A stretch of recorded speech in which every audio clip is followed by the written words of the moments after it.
Ava, adventurous, clever, skeptical, always looking for answers. Lena, quiet, artistic, sensitive, has a strange connection to the supernatural. The lost cabin. Ava and Lena had been inseparable since childhood. Every summer, they went hiking. But this time, they wanted something different, something off the trail. Ava had heard rumors about an abandoned cabin deep in the Black Hollow forest. Locals said it was cursed, but Ava only scoffed. Lena wasn't so sure. They set out on a Saturday morning, laughing, backpacks full, the sun warm on their backs. But by late afternoon, the woods had changed. Quieter, darker, colder. "I think we're being watched," Lena whispered. Ava rolled her eyes. "It's just the wind." But the wind didn't breathe like that. The whisper wall. They finally found the cabin, rotting, gray, and half swallowed by vines. Inside was dust, decay, and something else. In the back room was a wall full of carvings, names scratched into the wood. Some were barely legible. Lena found one that stopped her heart. Lena R., 2004. "But that's my name," she said, her voice cracking. Ava laughed nervously. "Must be someone else. We're not the first Lenas in the world." But then they found a journal. The journal. The journal belonged to a girl named Elise. The entries grew more unhinged, talking about the echo, a voice that repeated your thoughts out loud, but twisted them. It copies you, but it isn't you. It wants to replace you. Then it stopped, mid-sentence. The last line read, "If you hear your voice when you're not speaking, run." That night, as they tried to sleep, Lena heard something. "I'm cold, Ava. I'm scared." She turned over. Ava was asleep. The echo. In the morning, Ava was gone. Lena wandered outside calling for her. Then she heard it. "Lena, help me." It was Ava's voice. Far too close and far too calm. Lena turned.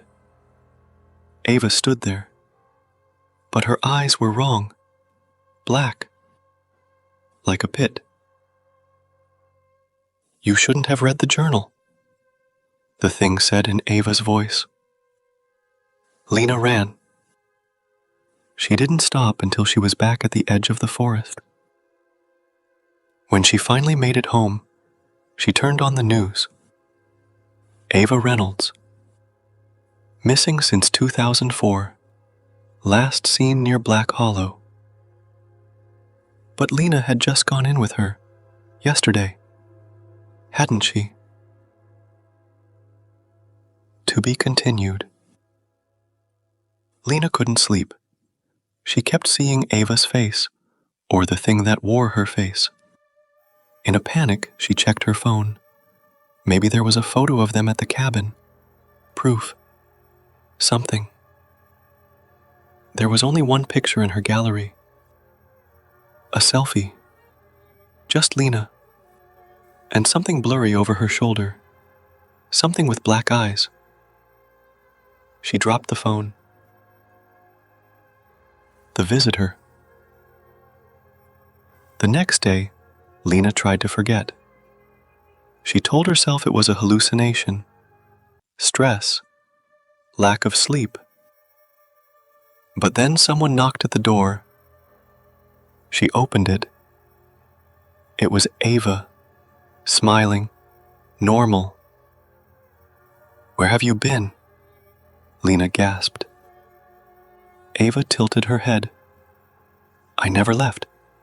You disappeared. Lena stepped back. Something was wrong. Ava's shadow wasn't moving like hers. And she wasn't blinking. The mirror test. Lena remembered something from the journal. It can't cross mirrors.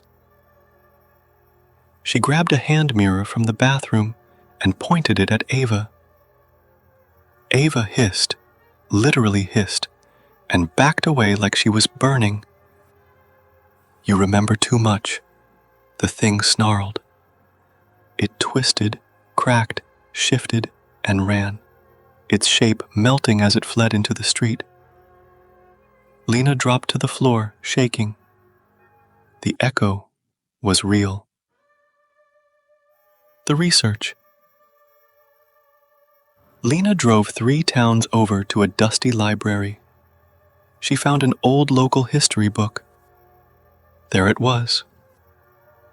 In 1901, a fire destroyed a small orphanage in the Black Hollow Woods. Survivors claimed a spirit copied the voices of the dead, mimicking their cries for help. They called it the echo.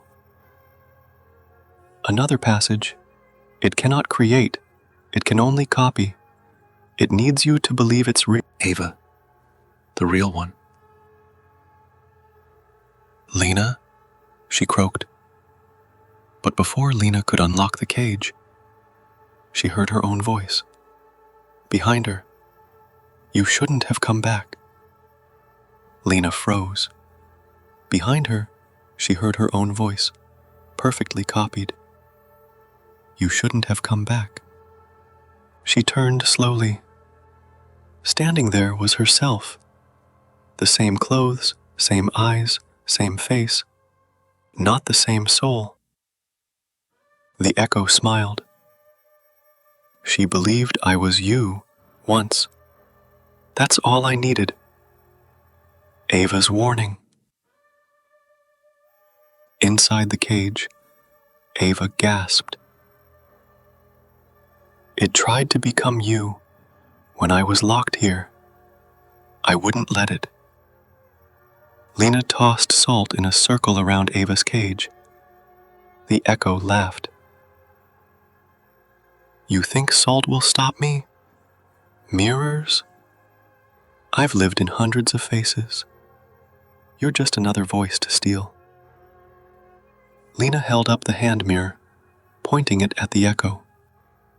The echo recoiled, but this time didn't flee. It lunged. The memory trap. Lena remembered the journal's final page. It can't create memories. Use that. Trap it in a lie. He took a deep breath. Do you remember Grandma's red house? She asked the echo. The echo paused. Yes, it said. It was big. Blue shutters. Wrong, Lena smiled. There were no shutters. The echo blinked.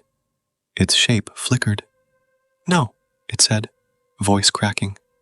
No, I remember. You never had memories, Lena whispered. Because you're not me. The fire. Lena grabbed the kerosene can from the corner, one she saw earlier, and lit a match. The cabin began to burn. The echo screamed, not in pain but rage. Its body began to split and ripple, half Lena, half Ava, half something else entirely. Lena broke open the cage. Come on, she shouted to Ava. Together they ran, through smoke, past the carved names, past the history of souls stolen and voices copied. Behind them, the echo howled. Then everything went silent, the real world. Weeks later, Ava and Lena sat quietly on a park bench. They didn't speak much anymore, but they were alive. Sometimes, Lena would hear someone on the street call her name in her own voice. She never turned around, and she never walked near mirrors in the dark, because some echoes don't die in fire. They wait, and they listen,